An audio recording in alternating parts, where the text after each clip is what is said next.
ಪ್ರಥಮ PUC ವಿದ್ಯಾರ್ಥಿಗಳಿಗೆ ಬೆಳಗಿನ ಶುಭೋದಯ. All of you good morning. So ನಾವು ಇಂದಿನ ತರಗತಿಗಳಲ್ಲಿ ಈಗಾಗಲೇ ಸಂಪೂರ್ಣವಾಗಿ ಅಟ್ಮಾಸ್ಫಿಯರ್ ಬಗ್ಗೆ ತಿಳ್ಕೊಂಡಿದ್ದೀವಿ. ನಾವು ವಾಯುಮಂಡಲ ಅಂದ್ರೇನು, ವಾಯುಮಂಡಲದಲ್ಲಿ ಏನೇನು ಬೀಳುತ್ತೆ, ಏನೇನು ಅಂಶಗಳು ಇವೆ ಅಂತಕ್ಕಂಥದ್ದು ಕೂಡ ನಾವು ಪ್ರಿವಿಯಸ್ ಕ್ಲಾಸಲ್ಲಿ ಸಂಪೂರ್ಣವಾಗಿ ಮಾಹಿತಿಗಳನ್ನು ಅಧ್ಯಯನಗಳನ್ನು ಕೂಡ ನಾವು ಮಾಡಿದ್ದೀವಿ. ಮುಂದಿನ ಅಂದರೆ ನೆಕ್ಸ್ಟಿನ ಚಾಪ್ಟರ್ಗಳನ್ನು ನಾವು ನೋಡ್ತಾ ಬಂದರೆ ಚಾಪ್ಟರ್ ನಂಬರ್ 6 ಅಲ್ಲಿ ಜಲಗೋಳ ಅಂತಕ್ಕಂಥ ಪಾಠ, ಹೈಡ್ರೋಸ್ಫಿಯರ್ ಅಂತ ಕರಿತಾ ನಾವು ಈಗಾಗಲೇ ನಾವು ಶಿಲಾಗೋಳದ ಬಗ್ಗೆ ಅಧ್ಯಯನ ಮಾಡಿದ್ವಿ, ವಾಯುಗೋಳದ ಬಗ್ಗೆ ಅಧ್ಯಯನ ಮಾಡಿದ್ವಿ. ಮಾಡ್ತಕ್ಕಂಥ ಜಲಗೋಳದ ಬಗ್ಗೆ ಲಿಥೋಸ್ಫಿಯರ್ ಅಂಡ್ ಅಟ್ಮಾಸ್ಫಿಯರ್, ಪ್ರಸ್ತುತದಲ್ಲಿ ನಾವು ಹೈಡ್ರೋಸ್ಫಿಯರ್ ಅನ್ನು ನಾವು ಅಧ್ಯಯನ ಮಾಡಬೇಕಾಗಿರ್ತಕ್ಕಂಥ ಒಂದು ಸಂದರ್ಭನೂ ಕೂಡ ಈಗಾಗಲೇ ಒದಗಿ ಬಂದಿದೆ. ನಾವು ಈಗಾಗಲೇ ಶಿಲಾಗೋಳದ ಬಗ್ಗೆ ಮತ್ತು ವಾಯುಗೋಳದ ಬಗ್ಗೆ ಸಂಪೂರ್ಣವಾಗಿ ಮಾಹಿತಿ, ಅದರ ಬಗ್ಗೆ ಏನೇನು ಇದೆ ಅಂತಕ್ಕಂಥದ್ದು ಕೂಡ ನಾವು ಈಗಾಗಲೇ ಅಧ್ಯಯನ ಮಾಡಿದ್ದೀವಿ. ಇಲ್ಲಿ ಜಲಗೋಳ ಅಥವಾ ಆಂಗ್ಲ ಭಾಷೆಯಲ್ಲಿ, ಲ್ಯಾಟಿನ್ ಭಾಷೆಯಲ್ಲಿ ಕರಿತಕ್ಕಂಥದ್ದು ಹೈಡ್ರೋಸ್ಫಿಯರ್ ಅಂತ ಕರಿತಾ ನಾವು. ಇಲ್ಲಿ ಶಿಲಾಗೋಳ ಮತ್ತು ವಾಯುಗೋಳದಂತೆಯೂ ಕೂಡ ಜಲಗೋಳವು ಸಹ ಭೂಮಿಯ ಒಂದು ಪ್ರಮುಖ ಘಟಕವಾಗಿರ್ತಕ್ಕಂಥ ಒಂದು ಅಂಶವಾಗಿರ್ತಕ್ಕಂಥದ್ದು. ಇಲ್ಲಿ ವಿವಿಧ ಜಲಭಾಗಗಳಿಂದ ಸರೋವರಗಳಾಗಿರ್ಬೋದು, ಕೊಲ್ಲಿಗಳು, ಜಲಸಂಧಿಗಳು, ಕಾರಿಗಳು, ಸಮುದ್ರಗಳು, ಸಾಗರಗಳು, ಇನ್ನು ಅನೇಕ ರೀತಿಯಲ್ಲಿರ್ತಕ್ಕಂಥ ಮುಂತಾದವುಗಳನ್ನು ಕೂಡ ನಾವು ತಿಳಿಯಲು ಮತ್ತು ಅರ್ಥ ಮಾಡಿಕೊಳ್ಳಲು ಜಲಗೋಳದ ಅಧ್ಯಯನವನ್ನ ಭೂಗೋಳ ಶಾಸ್ತ್ರಜ್ಞರಿಗೆ ಅತಿ ಮುಖ್ಯವಾಗಿರ್ತಕ್ಕಂಥ ಒಂದು ಘಟಕವಾಗಿದೆ. ಯಾವುದು? ಜಲಗೋಳ. ನಾವೀಗಾಗಲೇ ಶಿಲಾಗೋಳದ ಬಗ್ಗೆ, ಭೂಮಿಯ ಅಂತರಾಳದ ಬಗ್ಗೆ ತಿಳ್ಕೊಂಡ್ವಿ. ಆ ಭೂಮಿಯ ಮೇಲ್ಭಾಗದಲ್ಲೂ ಕೂಡ ಈ ಅಟ್ಮಾಸ್ಫಿಯರ್ ಬಗ್ಗೆ, ವಾಯುಮಂಡಲದ ಬಗ್ಗೆ ಈಗಾಗಲೇ ನಾವು ಅಧ್ಯಯನ ಮಾಡಿದ್ವಿ. ಈ ಶಿಲಾಗೋಳ, ಲಿಥೋಸ್ಫಿಯರ್ ಅಂಡ್ ಅಟ್ಮಾಸ್ಫಿಯರ್, ಇವು ಎರಡೂ ಯಾವ ರೀತಿ ಅಧ್ಯಯನ ಮಾಡಿದವೋ ಅದೇ ರೀತಿನೂ ಕೂಡ ಈ ಒಂದು ಹೈಡ್ರೋಸ್ಫಿಯರ್ ಅಥವಾ ಜಲಗೋಳನೂ ಸಹ ಭೂಮಿಯ ಒಂದು ಪ್ರಮುಖವಾಗಿರ್ತಕ್ಕಂಥ ಒಂದು ಘಟ್ಟವಾಗಿರ್ತಕ್ಕಂಥದ್ದು. ಇದು ಭೂಗೋಳ ಶಾಸ್ತ್ರಜ್ಞರಿಗೆ, ಭೂಗೋಳ ತಜ್ಞರಿಗೂ ಕೂಡ ಅತಿ ಮುಖ್ಯವಾಗಿರ್ತಕ್ಕಂಥ ಒಂದು ಜಲಭಾಗವಾಗಿದೆ. ಸೊ ಈ ಒಂದು ಜಲಗೋಳ ಅಂದ್ರೆ ಏನು? ಜಲಗೋಳ ಎಷ್ಟಿದೆ ಈ ಭೂಮಿಯ ಮಂಡಲದಲ್ಲಿ, ಭೂಗೋಳದಲ್ಲಿ? ಇಲ್ಲಿ ಭೂಮಿಯ ಮೇಲೆ ನೀರು ಉಂಟಾಗುವ ಪ್ರಕ್ರಿಯೆಗಳನ್ನು ನಾವು ಜಲಚಕ್ರ ಅಂತ ಕರಿತೀವಿ. ಈ ಭೂಮಿಯ ಮೇಲೆ ನೀರು ಉಂಟಾಗ್ತಕ್ಕಂಥ ಪ್ರಕ್ರಿಯೆಗಳನ್ನು ನಾವು ಜಲಚಕ್ರ. ಅದಕ್ಕಿಂತ ಹಿಂದೆ ನಾವು ತಿಳ್ಕೋಬೇಕಾದ್ರೆ ಜಲಗೋಳ ಅಂದ್ರೇನು? ಜಲ ಮೀನ್ಸ್ ನೀರು, ಗೋಳ ಮೀನ್ಸ್ ಭೂಮಿ ಗೋಳಾಕಾರವಾಗಿರ್ತಕ್ಕಂಥದ್ದು. ಅಂದ್ರೆ ಭೂಮಿಯ ಮೇಲ್ಭಾಗದಲ್ಲಿ ಈಗಾಗಲೇ ನಾವು ಸರೋವರಗಳಾಗಿರ್ಬೋದು, ಅಂದ್ರೆ ವಿವಿಧ ಜಲಭಾಗಗಳಾಗಿರ್ತಕ್ಕಂಥ ಸರೋವರ, ಕೊಲ್ಲಿಗಳು, ಸಾಗರ, ಸಮುದ್ರಗಳು, ಕಾರಿಗಳು, ಇವು ಎಲ್ಲವನ್ನ ಒಳಗೊಂಡಿರ್ತಕ್ಕಂಥ ಒಂದು ಗೋಳವನ್ನೇ ನಾವು ಅಲ್ಲಿ ಜಲಗೋಳ, ಹೈಡ್ರೋಸ್ಫಿಯರ್ ಅಂತಕ್ಕಂಥದ್ದು ಕೂಡ ನಮಗಿಲ್ಲಿ ಕಂಡು ಬರುತ್ತೆ. ಹಾಗಾದ್ರೆ ಭೂಮಿಯ ಮೇಲ್ಭಾಗದಲ್ಲಿ ಅಥವಾ ಭೂಗೋಳಾರ್ಧದಲ್ಲಿ ಎಷ್ಟು ನೀರನ್ನು ಆವರಿಸಿಕೊಂಡಿದೆ ಈಗಾಗಲೇ ನಿಮಗೆ ಗೊತ್ತಿರಬಹುದು. ಇಲ್ಲಿ ನೀರು ಅಥವಾ ಜಲಗೋಳ ಸುಮಾರು 71% ಅಷ್ಟು ನೀರನ್ನ ಆವರಿಸಿಕೊಂಡಿರ್ತಕ್ಕಂಥದ್ದು. ಅದೇ ರೀತಿ ಭೂಮಿಯನ್ನ ಆವರಿಸಿಕೊಂಡಿರ್ತಕ್ಕಂಥ ಟೋಟಲ್ ಭೂಮಿಯನ್ನು ಆವರಿಸಿಕೊಂಡಿರ್ತಕ್ಕಂಥದ್ದು 29% ಅಷ್ಟು ಆವರಿಸಿಕೊಂಡಿದೆ. ಅದಕ್ಕೆ ನಾವು 100% ಅಷ್ಟು ಭೂಮಿ ಗೋಳಾಕಾರವಾಗಿದೆ. ಭೂಮಿಯ ನೀರನ್ನು ಆವರಿಸಿಕೊಂಡಿರ್ತಕ್ಕಂಥದ್ದು ಕಾರಿ ಆಗಿರ್ಬೋದು, ಜಲಸಂಧಿ ಆಗಿರ್ಬೋದು, ಕೊಲ್ಲಿ ಆಗಿರ್ಬೋದು, ಸಾಗರ, ಸಮುದ್ರ, ಸರೋವರ, ಇನ್ನೂ ಅನೇಕ ರೀತಿಯಲ್ಲಿರ್ತಕ್ಕಂಥ ನದಿ, ಜರಿ, ತೊರೆ, ಹಳ್ಳ, ಕೆರೆ, ಕುಂಟೆ ಇವೆಲ್ಲವನ್ನೂ ಕೂಡ ನೀರನ್ನ ಆವರಿಸಿಕೊಂಡಿರ್ತಕ್ಕಂಥ ಭಾಗ ಭೂಗೋಳಾರ್ಧ. ಇಲ್ಲಿ ಜಲಗೋಳಾರ್ಧ 71% ಅಷ್ಟು ನೀರನ್ನು ಆವರಿಸಿಕೊಂಡಿದೆ. ಭೂಮಿ 29% ಅಷ್ಟನ್ನು ಆವರಿಸಿಕೊಂಡಿರ್ತಕ್ಕಂಥದ್ದು. ಇಲ್ಲಿ ನಾವು ಜಲಚಕ್ರ ಅಂತಕ್ಕಂಥದ್ದು ಕೂಡ ನಾವು ತಿಳ್ಕೊಂಡಿದ್ವಿ.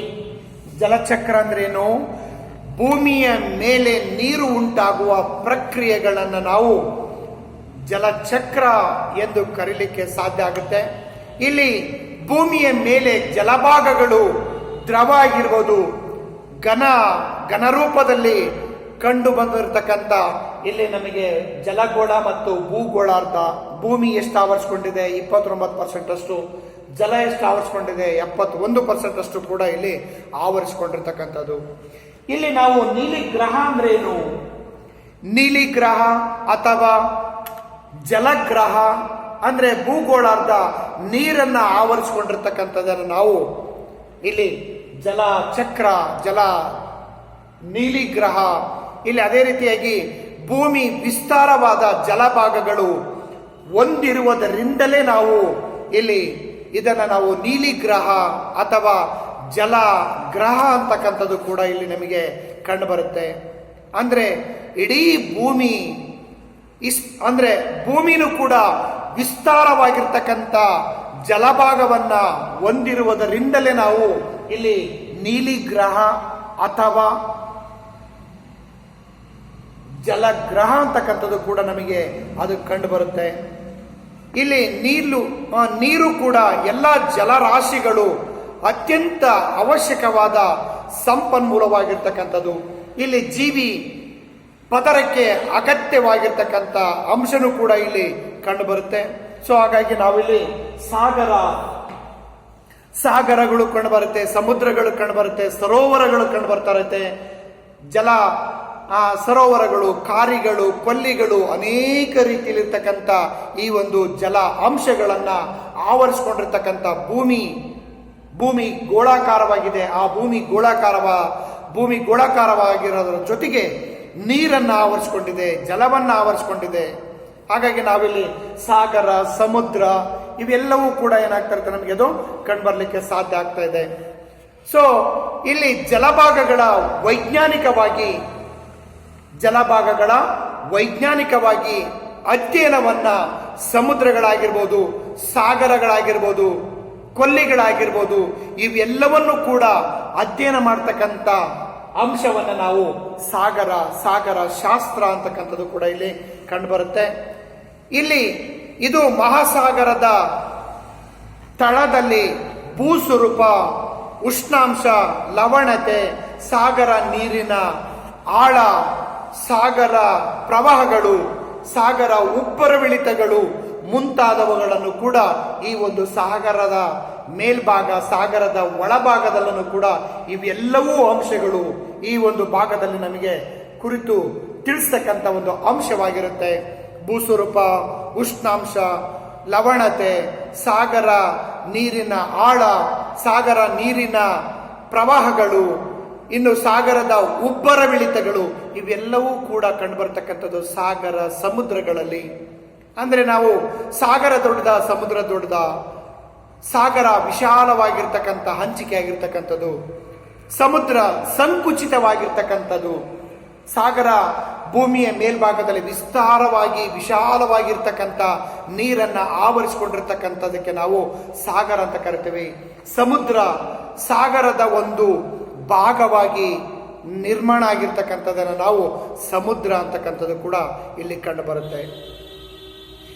ಅದೇ ರೀತಿಯಾಗಿ ಈ ಒಂದು ಸಾಗರ, ಸಮುದ್ರ, ಸಾಗರದ ಆಳವನ್ನ ಅಳಿಬೇಕಾದ್ರೆ ಸಾಗರ ಬಹಳ ಈ ಸಾಗರಗಳು ಇಡೀ ಪ್ರಪಂಚದಲ್ಲಿ ನಮಗೆ ಪ್ರಮುಖವಾಗಿರ್ತಕ್ಕಂಥ 4 ಮಹಾಸಾಗರಗಳಾಗಿ ನಮಗೆ ಇಲ್ಲಿ ಕಂಡು ಬರುತ್ತೆ. ಅಲ್ಲಿ ಪೆಸಿಫಿಕ್ ಮಹಾಸಾಗರ, ಹಿಂದೂ ಮಹಾಸಾಗರ, ಅಟ್ಲಾಂಟಿಕ್ ಮಹಾಸಾಗರ, ಆರ್ಕಟಿಕ್ ಮಹಾಸಾಗರ, ಈ 4 ಸಾಗರಗಳು ನಮಗೆ ಪ್ರಪಂಚದಲ್ಲಿ ಅತಿ ಮುಖ್ಯವಾಗಿರ್ತಕ್ಕಂಥ 4 ಮಹಾಸಾಗರಗಳಾಗಿ ನಿರ್ಮಾಣ ಆಗಿದೆ. ಪೆಸಿಫಿಕ್ ಮಹಾಸಾಗರ, ಹಿಂದೂ ಮಹಾಸಾಗರ, ಅಟ್ಲಾಂಟಿಕ್ ಮಹಾಸಾಗರ, ಆರ್ಕಟಿಕ್ ಮಹಾಸಾಗರ. ಇದರಲ್ಲಿ ಅತಿ ಬಹಳ ದೊಡ್ಡದಾಗಿರ್ತಕ್ಕಂಥ ಪೆಸಿಫಿಕ್ ಮಹಾಸಾಗರವಾಗಿ ನಿರ್ಮಾಣ ಆಗಿದೆ. ಇಲ್ಲಿ ಪೆಸಿಫಿಕ್ ಮಹಾಸಾಗರದಲ್ಲಿ ಈ ಸಾಗರಗಳನ್ನ ಆಳವನ್ನ ಅಳೆಯುವ ಮಾಪಕ ನಮಗೆ ಈ ಒಂದು ಕೆಲವೊಂದು ಮಾಪಕಗಳಾಗಿ ನಮಗೆ ಕಂಡುಬರುತ್ತೆ. ಇಲ್ಲಿ ಸಾಗರದ ಆಳವನ್ನ ಆಳವಾಗಿ ಅಳಿಬೇಕಾಗಿರ್ತಕ್ಕಂಥ ಒಂದು ಮಾಪಕ ಫ್ಯಾದಮ್ ಅಂತಕ್ಕಂಥದ್ದು ಕೂಡ ನಮಗೆ ಇಲ್ಲಿ ಕಂಡುಬರುತ್ತೆ.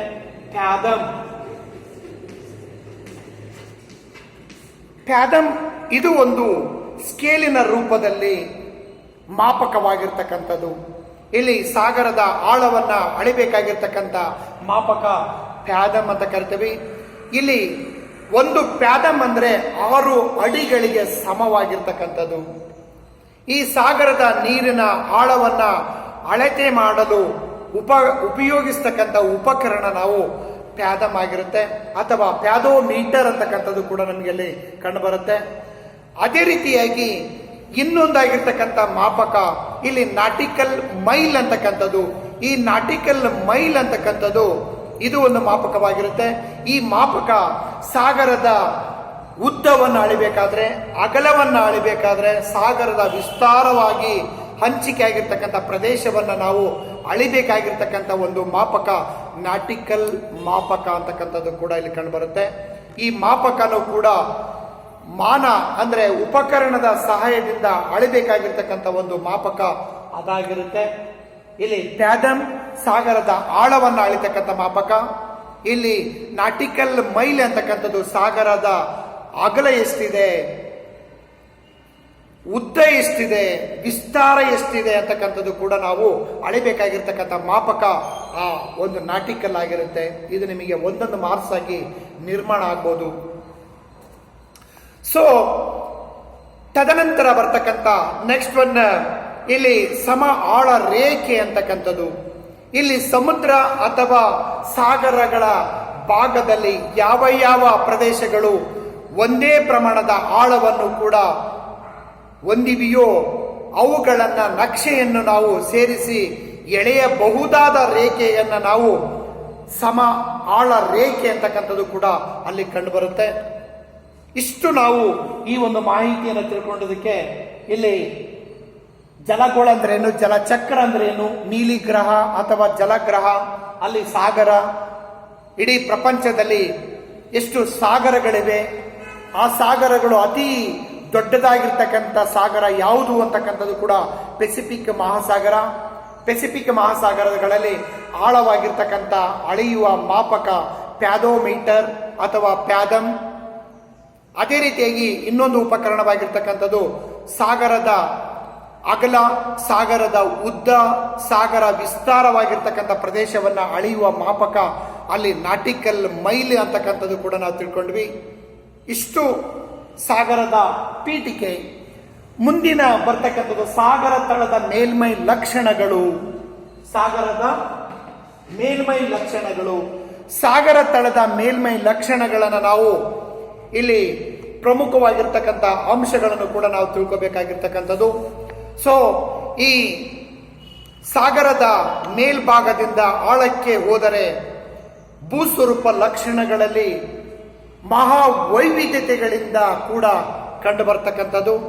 ಆಳ ಸಾಗರದಲ್ಲಿ ಅತಿ ಮುಖ್ಯವಾಗಿರ್ತಕ್ಕಂಥ ಕಂಡು ಬರುವ ಪ್ರಮುಖ ಭೂಸ್ವರೂಪಗಳೆಂದರೆ ಇಲ್ಲಿ ಖಂಡಾವರಣ ಪ್ರದೇಶ, ಖಂಡಾವರಣ ಇಳಿಜಾರು, ಆಳಸಾಗರ ಮೈದಾನಗಳು, ಆಳಸಾಗರ ತಗ್ಗುಗಳಾಗಿ ನಮಗೆ ಅದು ನಿರ್ಮಾಣ ಆಗುತ್ತೆ. ಸೊ ಈ ಚಿತ್ರವನ್ನು ನೀವು ವೀಕ್ಷಿಸಿ. ನಾವು ಸಾಗರದ ಮೇಲ್ಭಾಗ ಅಂದ್ರೆ ಈ ಒಂದು ಸಾಗರದ ನಾವು ಯಾವ್ದಾದ್ರು ಒಂದು ಟೂರ್ಗೆ ಹೋದಾಗ, ಯಾವ್ದಾದ್ರು ಮುರುಡೇಶ್ವರ, ಮಲ್ಪೆ, ಗೋವಾ, ಕನ್ಯಾಕುಮಾರಿ, ಒಂದು ನಮ್ಮ ಮುಂದೆ ಸಾಗರ ಸಮುದ್ರಗಳು ಕಂಡು ಬರುತ್ತೆ. ಅದರ ದಡಗಳಲ್ಲಿ ನಾವು ನಿಂತ್ಕೊಂಡಿರ್ತೇವೆ. ಈ ಭೂ ಪ್ರದೇಶ ಆಗಿ ನಿರ್ಮಾಣ ಆಗುತ್ತೆ. ಈ ಪ್ರದೇಶದಲ್ಲಿ ನಾವು ಇಲ್ಲಿಂದ ನಿಂತ್ಕೊಂಡು ನೋಡಿದಾಗ ನಮ್ಮ ಮುಂದೆ ಕಾಣ್ತಕ್ಕಂಥದ್ದು ಇದು ಎಲ್ಲ ನೀರಾಗಿ ನಿರ್ಮಾಣ ಆಗಿರುತ್ತೆ. ಈ ಒಂದು ಖಂಡಗಳಲ್ಲಿ ನಾವು ಭೂಮಿಯ ಒಳಭಾಗಕ್ಕೆ ಎಲ್ಲವನ್ನ ಅಧ್ಯಯನ ಮಾಡ್ತಾ ಬಂದ್ರೆ ಈ ಒಂದು ಖಂಡಾವರಣ ಪ್ರದೇಶ, ಖಂಡಾವರಣ ಇಳಿಜಾರು, ಸಾಗರ ಮೈದಾನ, ಇಲ್ಲಿ ಸಾಗರ ತಗ್ಗುಗಳಾಗಿ ನಾವು ಪ್ರತಿಯೊಂದು ಅಧ್ಯಯನವನ್ನ ಮಾಡ್ತಾ ಬಂದ್ರೆ ಸಂಪೂರ್ಣವಾಗಿ ಮಾಹಿತಿಯನ್ನು ಕೂಡ ನಾವು ತಿಳ್ಕೋಬಹುದು. ಸೊ ಫಸ್ಟ್ ಒನ್ ಕಂಡು ಬರ್ತಕ್ಕಂಥದ್ದು ಇಲ್ಲಿ ಖಂಡಾವರಣ ಪ್ರದೇಶ. ಖಂಡಾವರಣ ಭೂಖಂಡದಿಂದ ಸಾಗರದೊಳಕ್ಕೆ ಚಾಚಿಕೊಂಡಿರುವ ಕಡಿಮೆ ಆಳದ ಭೂ ಸ್ವರೂಪವನ್ನೇ ನಾವು ಖಂಡಾವರಣ ಪ್ರದೇಶ ಅಂತಕ್ಕಂಥದ್ದು ಕೂಡ ನಮಗೆ ಕಂಡು ಬರುತ್ತೆ. ಇಲ್ಲಿ ಭೂ ಪ್ರದೇಶದಿಂದ ಸಮುದ್ರದ ಒಳಗೆ ಚಾಚಿಕೊಂಡಿರ್ತಕ್ಕಂಥದ್ದು. ಇಲ್ಲಿ ಈ ಭೂಭಾಗ ಇದೆ. ಇಲ್ಲಿ ಖಂಡಾವರಣ ಪ್ರದೇಶ ಬಹಳ ಇಳಿಜಾರಾಗಿರಲ್ಲ, ಒಂದೇ ಸಮವಾಗಿರ್ತಕ್ಕಂಥದ್ದು, ಒಂದೇ ರೀತಿಯಾಗಿರ್ತಕ್ಕಂಥದ್ದು. ಅಲ್ಲಿ ಹೋಗ್ತಾ ಹೋಗ್ತಾ ಹೋಗ್ತಾ ಏನಾಗಿರುತ್ತಲ್ಲ ಇಳಿಜಾರಾಗಿ ನಮಗೆ ಅಲ್ಲಿ ಕಂಡು ಬರುತ್ತೆ. ಈ ಒಂದು ಭೂಖಂಡದಿಂದ ಭೂ ಪ್ರದೇಶದಿಂದ ಸಾಗರದೊಳಕ್ಕೆ ಚಾಚಿಕೊಂಡಿರುವ ಕಡಿಮೆ ಆಳದ ಭೂ ಸ್ವರೂಪವನ್ನೇ ನಾವು ಖಂಡಾವರಣ ಪ್ರದೇಶ ಅಂತಕ್ಕಂಥದ್ದು ಕೂಡ ಅಲ್ಲಿ ಕಂಡು ಬರುತ್ತೆ. ಇದು ಅತಿ ಕಡಿಮೆ ಆಳದ ಸಾಗರ ಭಾಗವಾಗಿರ್ತಕ್ಕಂಥದ್ದು. ಇದು ಅತಿ ಕಡಿಮೆ ಸುಮಾರು 60 ಮೀಟರ್ದಿಂದ 600 ಮೀಟರ್ ಆಳಕ್ಕೆ ಹೋಗ್ತಾ ಇರ್ತಕ್ಕಂಥದ್ದು. ಅಂದ್ರೆ 20 ಮೀಟರ್ದಿಂದ 600 ಮೀಟರ್ಗಳಷ್ಟು ಆಳವನ್ನು ಕೂಡ ಹೊಂದಿದೆ. ಈ ಪ್ರದೇಶವು ಸಾಗರದ ತಳದ ಒಟ್ಟು 7.6% ಭಾಗವನ್ನು ಆವರಿಸಿಕೊಂಡಿರ್ತಕ್ಕಂಥದ್ದು. ಇಲ್ಲಿ ಖಂಡಾವರಣ ಪ್ರದೇಶ, ಈ ಖಂಡಾವರಣ ಪ್ರದೇಶ ಕೇವಲ 70% ಅಷ್ಟು ವಿಸ್ತಾರವಾಗಿರ್ತಕ್ಕಂಥದ್ದು. ಖಂಡಾವರಣ ಪ್ರದೇಶ ಭೂಭಾಗದಿಂದ ಸಾಗಿಸಿ ತಂದ, ಅಂದ್ರೆ ಇಲ್ಲಿರ್ತಕ್ಕಂಥ ತೆರೆಗಳು, ಇಲ್ಲಿರ್ತಕ್ಕಂಥ ಬಂದಿರ್ತಕ್ಕಂಥ ಅಲೆಗಳನ್ನ ಈ ದಡಗಳಿಗೆ ಕೆಲವೊಂದು ವಸ್ತುಗಳನ್ನ ತಂದು ಹಾಕ್ತಾ ಇರುತ್ತೆ. ಅಲ್ಲಿ ಖಂಡಾವರಣ ಪ್ರದೇಶವು ಭೂಭಾಗದಿಂದ ಸಾಗಿಸಿ ತಂದ ಮರಳಾಗಿರ್ಬೋದು, ಸಣ್ಣ ಸಣ್ಣ ಸೂಕ್ಷ್ಮವಾಗಿರ್ತಕ್ಕಂಥ ಮಣ್ಣು ಆಗಿರ್ಬೋದು, ಮತ್ತು ನಿಕ್ಷೇಪಗಳ ಗಾತ್ರದಿಂದ ಸಂಚಯನದಿಂದ ಕೂಡಿರ್ತಕ್ಕಂಥ ಖಂಡಾವರಣ ಪ್ರದೇಶ ಆಗಿರುತ್ತೆ. ಈ ಪ್ರದೇಶದಲ್ಲಿ ವಿವಿಧ ರೀತಿಯ ಬಂದರುಗಳು ಕೂಡ ಈ ಖಂಡಾವರಣ ಪ್ರದೇಶದಲ್ಲಿ ಬಂದು ನಿಲ್ಲುತ್ತೆ. ಎಲ್ಲವೋ ಇದ್ರೂ ಕೂಡ ಹಡಗುಗಳು, ಟೈಟಾನಿಕ್ ಹಡಗುಗಳು ಎಲ್ಲವೂ ಕೂಡ ಈ ಒಂದು ಭಾಗಕ್ಕೆ ಬಂದು ನಿಂತ್ಕೊಳ್ತಾ ಇರತಕ್ಕಂಥದ್ದು. ಇಲ್ಲಿ ಮೀನುಗಾರಿಕೆ ಸ್ವಾಭಾವಿಕ ಸಂಪನ್ಮೂಲಗಳಾದ ತೈಲ ಸ್ವಾಭಾವಿಕ ಹನಿಗಳು ಕೂಡ ಈ ಒಂದು ಭಾಗಗಳಿಗೆ ಬಂದು ಸ್ಟಾಕ್ ಆಗ್ತಾ ಇರುತ್ತೆ. ಎರಡನೇದಾಗಿರ್ತಕ್ಕಂಥ ಖಂಡಾವರಣ ಇಳಿಜಾರು ಪ್ರದೇಶ, ಕಡಿದಾಗಿರ್ತಕ್ಕಂಥದ್ದು. ಈ ಭಾಗದಿಂದ ಬಹಳ ಕಡಿದಾಗಿರ್ತಕ್ಕಂಥದ್ದು. ಈ ಖಂಡಾವರಣ ಪ್ರದೇಶದಲ್ಲಿ ಅಥವಾ ಖಂಡಾವರಣ ಪ್ರದೇಶದಿಂದ ಸಾಗರದ ಆಳದ ಭಾಗದ ಕಡೆಗೆ ಕಡಿದಾದ ಇಳಿಜಾರಿನಿಂದ ಕೂಡಿರುವ ಭಾಗವನ್ನೇ ನಾವು ಖಂಡಾವರಣ ಇಳಿಜಾರು ಪ್ರದೇಶ ಅಂತಕ್ಕಂಥದ್ದು ಕೂಡ ಇಲ್ಲಿ ಕಂಡು ಬರುತ್ತೆ. ಈ ಭಾಗದಿಂದ ಬಹಳ ಖಂಡಾವರಣ ಪ್ರದೇಶದಿಂದ ಖಂಡಾವರಣ ಇಳಿಜಾರು ಪ್ರದೇಶದ ಒಳಗಡೆ ನಾವು ಹೋಗ್ತಕ್ಕಂಥದ್ದು. ಈ ಪ್ರದೇಶದಲ್ಲಿರುವ ನೀರಿನ ಆಳವೂ ಕೂಡ 200 ಮೀಟರ್ದಿಂದ 2000 ಮೀಟರ್, 200 ಮೀಟರ್ದಿಂದ 2000 ಮೀಟರ್ ಆಳವಾಗಿ ವ್ಯತ್ಯಾಸದಿಂದ ಕೂಡಿರ್ತಕ್ಕಂಥದ್ದು. ಈ ಪ್ರದೇಶವು ಸಾಗರ ತಳದ ಭೂಭಾಗದಲ್ಲಿ ಬರೀ ಕೇವಲ 8.5% ಭಾಗವನ್ನು ಆವರಿಸಿದೆ. ಖಂಡಾವರಣ ಪ್ರದೇಶವು ಅತಿ ಪ್ರಮುಖವಾಗಿರ್ತಕ್ಕಂಥ ಭೂ ಪ್ರದೇಶ ಸಾಗರಿಕ ಮಹಾಕಂದರಗಳಾಗಿ ನಿರ್ಮಾಣ ಆಗಿರುತ್ತೆ. ಸೊ ಮೂರನೇದಾಗಿರ್ತಕ್ಕಂಥದ್ದು ಆಳಸಾಗರ ಮೈದಾನಗಳು. ಆಳಸಾಗರ ಮೈದಾನ ಕಡಿದಾದ ಇಳಿಜಾರು ಮತ್ತು ಸಾಗರಗಳ ನಡುವೆ ಕಂಡು ಬರ್ತಕ್ಕಂಥ ಸಮತಟ್ಟಾದ ಮತ್ತು ವಿಶಾಲ ಮೈದಾನ. ಈ ಭಾಗಕ್ಕೆ ಇಲ್ಲಿ ಖಂಡಾವರಣ ಪ್ರದೇಶ, ಈ ಭಾಗದಿಂದ ಖಂಡಾವರಣ ಇಳಿಜಾರು, ಇಲ್ಲಿ ಸಮುದ್ರದ ಒಳಗಡೆ ಭೂ ಪ್ರದೇಶ ಏನಾಗ್ತಿರ್ತೀವಿ ಮಹಾ ಮೈದಾನವಾಗಿ ಸಮತಟ್ಟವಾಗಿರ್ತಕ್ಕಂಥ ಭೂ ಪ್ರದೇಶ ನಮಗೆ ಅದು ಕಂಡು ಬರುತ್ತೆ.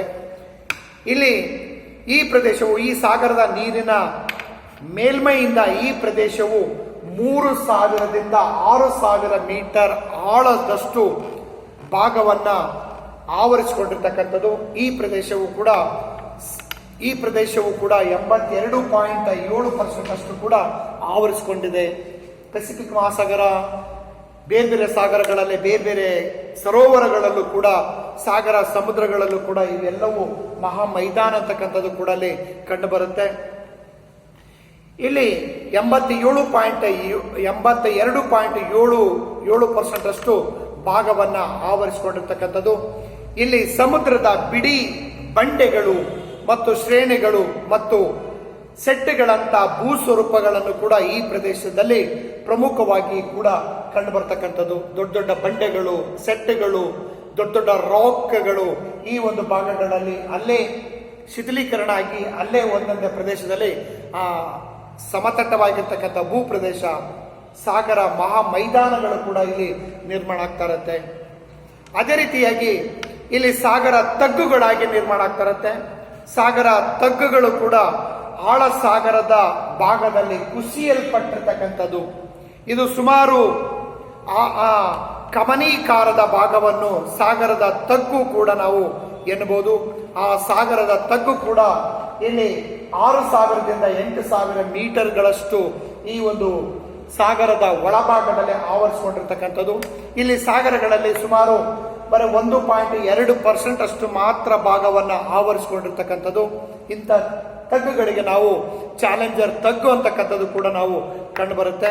ಅಲ್ಲಿ ಸಾಗರದ ತಳದಲ್ಲಿ ಅತಿ ಆಳವಾದ ಭಾಗವಾಗಿರ್ತಕ್ಕಂಥದ್ದು. ಈ ಸಾಗರದ ಆಳವು ಸುಮಾರು 6,000ದಿಂದ 8,000 ಮೀಟರ್ಗಳಷ್ಟು ವ್ಯತ್ಯಾಸವನ್ನ ಹೊಂದಿರತಕ್ಕಂಥದ್ದು.